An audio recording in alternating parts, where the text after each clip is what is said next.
earth sign. Earth sign. Ganun. Nag-iisip kasi ako. Kasi ba susunod? Water sign. Earth sign. Earth sign. Okay. Hello, my dear earth sign. Ay, hindi to.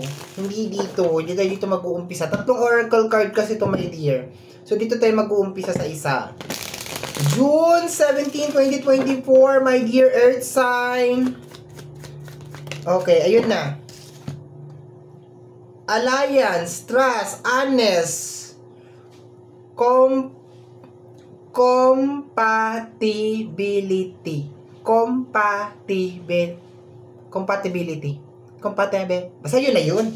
Okay? So, kasi may maliliit na mga ano sa baba. So, binabasa ko siya. So, alliance, okay? So, energy ng trust, honesty, at saka yung pagiging compatible ninyong dalawa. Ayun, compatible, 'di ba? Parang match na match kayong dalawa, ganon. Okay, so nandoon yung energy. Okay? Next dyan, tingnan natin, my dear.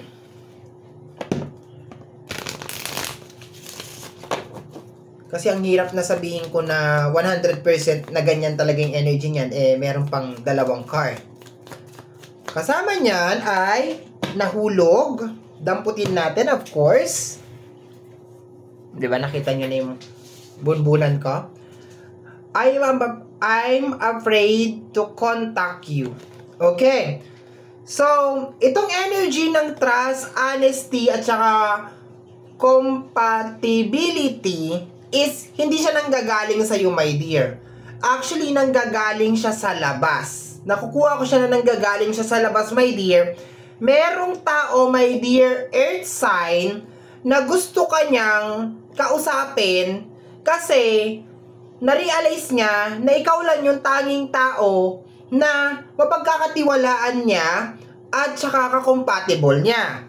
Okay. So, meron tao na gusto mag-reach out, my dear, June 17, 2024. Pero natakot siya na i-contact ka kasi posibleng meron siyang ginawang hindi maganda sa'yo. Okay? Or baka before, break niya yung trust mo, yung tiwala mo. Okay, tingnan natin, my dear, galing sa Hermit Tarot. Lalapit lang ako para hindi na siya mahulog. Sabi ng ating Hermit Tarot, okay, ang dami 3. Sabi niya, I just wish things were different. 'Di ba? Nagsisisi to, my dear. Nagsisisi yung energy niya. No, sana trinato ka niya ng maayos, sana naging mabait siya sa'yo.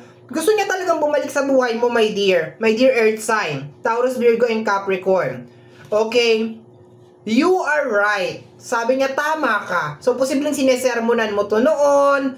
Ang dami mong payong ginagawa sa kanya. Ayan.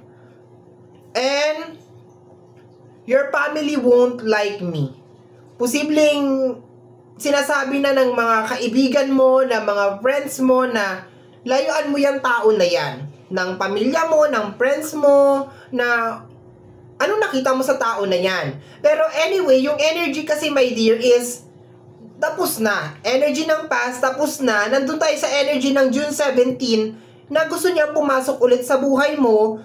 Na-realize niya na mahal ka niya or siya, ikaw lang talaga yung nakakaintindi sa kanya, ikaw lang yung nakakaunawa sa kanya. Na-realize niya siguro na mabait ka. Na-realize niya, my dear, na tama yung mga sinasabi mo sa kanya, yung mga pinapayo mo sa kanya, tama. And nag-wish siya, my dear, June 17 na sana hindi ko ginawa sa iyo yun. Hindi niya ginawa sa iyo yun, my dear earth sign.